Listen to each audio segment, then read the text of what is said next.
Assalamualaikum warahmatullahi wabarakatuh. Saya Gusti Rama Dwi Putra selaku guru pendidikan Pancasila di SMP Avicenna Jagakarsa. Pada kesempatan kali ini izinkan saya untuk mereview salah satu buku yang sudah saya baca yang insya Allah bermanfaat buat teman-teman maupun anak-anak sekalian semuanya.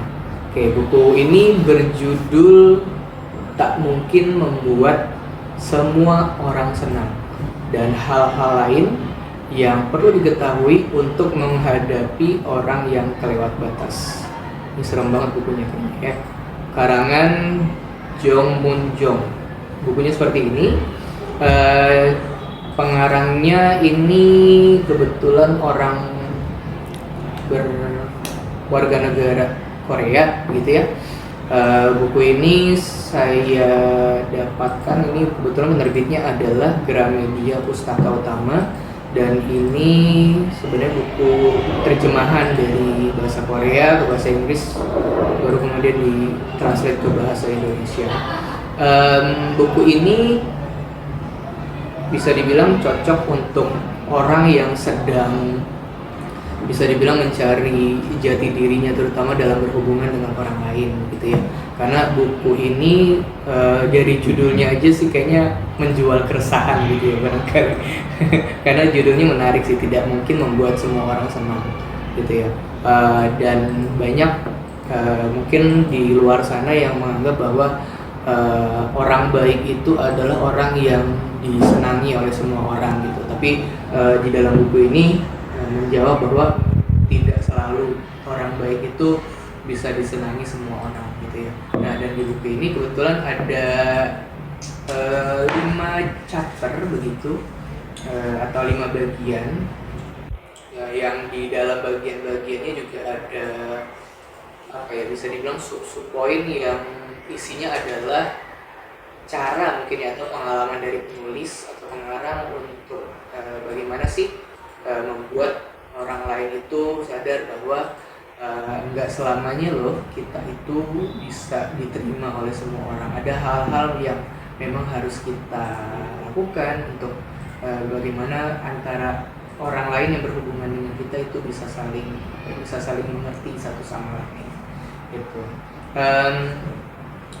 Kalau saya boleh bacakan, di belakang buku ini ada semacam sinopsis gitu ya, bahwa dalam hidup kita pasti akan berhadapan dengan orang-orang yang bersikap kelewat batas. Mereka menyakiti kita, mempermalukan kita, dan mengguncang kepercayaan diri kita. Hal-hal seperti itu yang sangat sulit diterima. Hubungan antar manusia karena membutuhkan terlalu banyak usaha. Kita ingin mengatakan apa yang sebenarnya kita rasakan, tapi kita tidak melakukannya karena takut orang lain salah paham atau takut dianggap egois. Apakah kita bisa memberitahu seseorang tanpa merasa tidak enak hati bahwa sikapnya sudah kelewat batas? Tentu saja bisa. Kita hanya perlu berlatih untuk bersikap seperti beberapa chapter yang ada di sini gitu. Tentunya kita pernah mungkin ya merasa bahwa apakah dengan menerima pembicaraan atau apa yang orang lain lakukan terhadap kita itu bisa jadi membuat diri kita tuh diterima oleh orang lain. Nah, buku ini menjawab ya tidak selamanya begitu. Nah, seperti misalnya di salah satu chapter buku ini ya, yaitu tidak perlu menjadi orang baik. Di buku ini menariknya penulis menganalogikan antara hubungan mohon maaf, seekor anjing gitu ya. Ini anjingnya agak ini banget.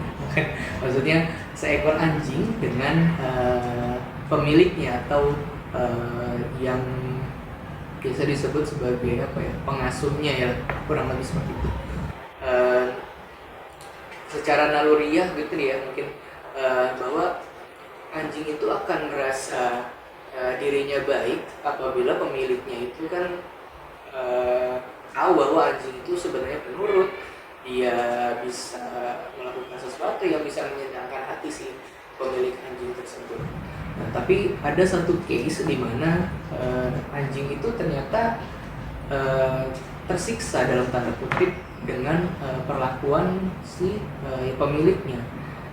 Seperti misalnya dia melakukan semacam berkeliaran di suatu lantai yang licin, yang itu membuat dia sebenarnya tidak bisa melakukan hal tersebut justru. Dan lama kelamaan anjing itu justru malah semakin kesini semakin tidak mungkin estetik lagi untuk melakukan apapun yang dilakukan si pemilik anjing tersebut gitu, dalam rangka memuaskan hati si pemilik anjingnya itu. Nah, sama ketika kita relatekan dengan konteks manusia misalnya, ya mungkin ada beberapa orang yang merasa bahwa dengan menolong orang lain begitu ya, kita bisa diterima oleh orang tersebut begitu. Memang ya mungkin awalnya semua berjalan sebagaimana biasanya antara hubungan manusia satu dengan yang lain, tapi lama kelamaan gitu ya, sepengalaman penulis ini tentunya ya, ada sisi lain di balik itu semua yang menyebabkan kita tuh ya nggak selamanya harus bersikap baik sama orang gitu, karena belum tentu orang lain itu menganggap hal yang kita lakukan itu benar-benar tulus misalnya, atau ada maksud lain di balik hal tersebut gitu ya. Nah, kemudian ada lagi tentang tidak perlu memaksa diri agar diterima orang lain. Nah, ini di bagian ini penulis mengatakan bahwa apa yang kita lakukan itu belum tentu orang lain bisa menerima hal tersebut. Contoh misalnya ya, kalau kita belanja sesuatu misalnya barang-barang yang bermerek gitu ya, mungkin bisa tas, bisa sepatu dan lain sebagainya, mungkin orang lain akan menerima hal tersebut sebagai wah ini uangnya banyak nih misalnya. Tapi di satu sisi ada orang juga yang akan bilang oh ini pamer, ini ria dan lain sebagainya. Padahal ya memang orang tersebut mungkin niatnya ya udah hanya sekedar mau membeli barang tersebut untuk dia gunakan, terlepas dari itu sebuah keinginan atau kebutuhan gitu ya. Tapi di dalam satu sisi lain gitu ya, pasti ada orang lain yang merespon hal tersebut tidak sesuai dengan apa yang diharapkan, yang pada akhirnya justru malah menjadi sesuatu yang membuat dirinya overthinking dan lain sebagainya. Itu yang mungkin sering terjadi juga dalam diri kita gitu ya. Nah, dan buku ini merefleksikan bagaimana sebaiknya kita berhubungan dengan orang lain gitu ya. Banyak sekali hal-hal yang bisa kita dapatkan sebetulnya dari buku ini. Di sini adalah membiasakan diri tidak terpengaruh komentar negatif. Nah, ini yang mungkin sering kita alami bersama gitu ya, baik di kehidupan kita sehari-hari maupun di dunia maya misalnya, bahwa banyak sekali orang yang dengan mudahnya menjudge orang lain gitu. Nah, di buku ini menjawab bahwa ya tidak selamanya kita harus terpengaruh dengan komentar-komentar tersebut gitu. Ada hal-hal yang memang harus kita cermati bahwa ya mungkin yang dia sampaikan atau orang lain sampaikan itu sebenarnya baik untuk dia, tapi kitanya pun juga harus menerima itu sebagai satu hal yang ya sudah gitu, nggak ada masalah dengan hal tersebut gitu ya. Dalam artian ya tidak masalah menjadi orang yang tidak baik misalnya gitu, tapi ketika orang lain menganggap kita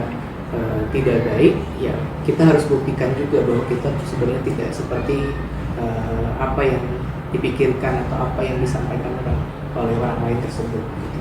Dan yang terakhir di buku ini juga menyampaikan bahwa ada kalanya kita tidak perlu berusaha untuk menjadi baik. Ini yang bagian yang juga menarik sih sebetulnya, bahwa ya sekuat apapun kita berusaha begitu ya, ya mungkin tujuannya tidak selalu untuk mendapatkan pengakuan dari orang lain, tapi nyatanya ya sudah apapun yang kita lakukan gitu ya semata-mata ya itu yang bisa kita lakukan untuk membuat lingkungan sekitar kita maupun diri kita itu bisa jadi hal yang baik untuk kita. Kadang hal-hal seperti itu yang harus kita perhatikan gitu ya, di dalam kehidupan kita sehari-hari. Oke, dan yang terakhir, di bagian buku ini ada kalanya juga kita harus bersikap masa bodoh terhadap apa yang orang pikirkan terhadap kita. Itu jadi salah satu turning point yang mudah-mudahan juga bisa menyehatkan, ya, bahasanya menyehatkan kesehatan mental kita yang seringkali ditawarkan oleh banyak orang, dimana kalau saya sih bisa menyebutkan bahwa kayaknya keresahan tuh lagi laku-lakunya ya di masa-masa sekarang ini, dijadikan apa ya, bisa jadi dijadikan bisnis atau mungkin bisa juga dijadikan sebagai satu hal yang diviralkan dan lain sebagainya. Nah, harapannya buku ini bisa menjawab apa sih yang sebaiknya kita lakukan ketika berhubungan dengan orang lain, gitu ya, bahwa tidak selalu orang lain itu senang dengan kita. Ada kalanya ya orang lain ya akan mungkin membenci kita, tidak suka dengan kita, gitu ya. Namun ya semua itu wajar, gitu ya, bahwa dalam berhubungan kita tidak selalu bisa diterima oleh semua orang, gitu ya. Kalau saya bisa menganalogikan ya ibaratnya saya belum pernah melihat ada misalnya calon presiden gitu yang bisa menang suara 100% gitu di Indonesia maupun di luar negeri begitu ya. Nah, ya sama ketika kita berkehidupan, kita bersikap, kita melakukan sesuatu, pasti akan ada saatnya kita perlu berintrospeksi apakah yang kita lakukan itu benar atau salah, dan apa orang lain menyikapinya dengan hal yang baik atau justru sebaliknya. Seperti itu. Oke, itu yang bisa saya review dari buku ini. Buku ini insya Allah bermanfaat untuk anda-anda yang mungkin sedang mencari jati diri untuk bagaimana berhubungan dengan orang lain. Oke, terima kasih. Mohon maaf jika ada kekurangan dan kesalahan tutur kata. Assalamualaikum warahmatullahi wabarakatuh.